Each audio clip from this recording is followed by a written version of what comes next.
Okay, well, another iPhone video because I got a new camera that doesn't want to work. I can't even tell where the camera is. Okay. Because I'm dumb, but whatever. I just wanted to do a quick video about a ridiculous, what I feel is a ridiculous idea of vegans who are equestrians and still claim the vegan title or try and stand up for animal rights. And when I say equestrians or horse sports, I do include recreational riding in there. I am of the opinion that veganism at its core is against exploitation of non-human animals for our food, clothing, labor, entertainment. And I feel that horseback riding falls under entertainment, as well as using horses as beasts of burden, especially nowadays. I can really only talk of my own experience, so let's say, like, North America especially, we don't have a use for that. We have motorized plows and tractors, cars, trailers, trains, boats. There's no need to use a horse to really do much of anything. I'm not against the custodianship of horses per se, as I do believe that I do support companion animals and of course advocate adoption and rescue. Sorry, it's a little hot in here and I'm a wimp. So custodianship of horses in and of itself is not an issue. The problem is when we are riding them and using them. And this goes for racing, dressage, barrel racing, cutting, jumping, showing of any sort, recreational riding. Because humans, the only way we really understand how to train anything bigger than us is with physical force. And that usually means pain training. For example, for horses, when you use a bit in their mouth, it's the most tender part of their body. They have very sensitive mouths, so you have something in their mouth, that's not cool. And also, you usually kick them like their haunches or spur them, or use a riding crop on them or a whip on their skin. That's not right. That's not vegan. And I will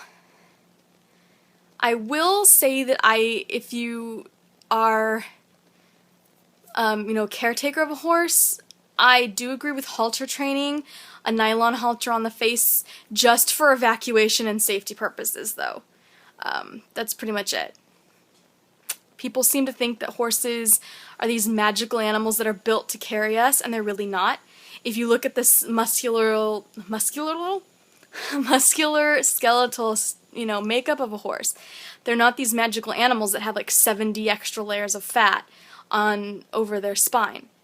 They're strong and they're fast. And of course humans are going to do what we can to use that to our advantage.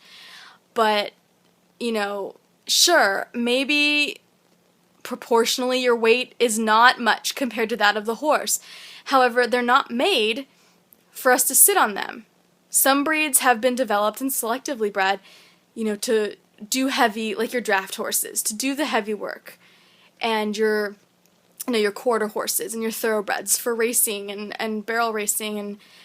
But that doesn't mean that they were made to do that. They weren't put here for that. If you look at wild horses and even, ancient horses, they're just animals that just look the way they do. The same as, donkeys and burros. They're not made for us to use and ride and, torture in New York for a nice little carriage ride in 100-degree weather, and then when they're spent or not fast anymore, we send them off to slaughter or just leave them to starve. That's not cool. So that's kind of why when people tell me that they're vegan and they respect animals, but they still participate in equestrian sports, I find that hard to swallow, and I just think it's a hypocrisy. Oh God, I must be tired. Well, I look tired, look at me.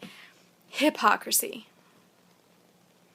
That's it. That was a little bit of a motor mouth, but I talk fast, so yeah. Vegan equestrians, I don't understand them. And I will say also that this has to do with therapy as well.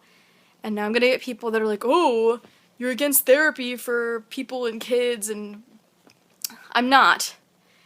But the abolitionist in me, the, you know,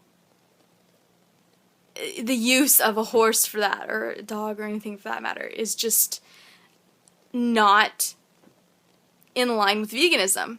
So you can, you know, ride your horses or whatever, but don't go around and be like, oh, well, I'm a vegan and I support animal rights. Now, excuse me, while I go, you know, ride on an animal and, you know, exploit it and use it. And people will say, well, horses love to be ridden, they love to get out and run. It's because the only time they get out to run and have fun is with a person on them. So, of course, when you have the option of being either like cooped up in your paddock all day or going out with a person on your back, and you are an animal that's built to run and be free, what are you going to pick?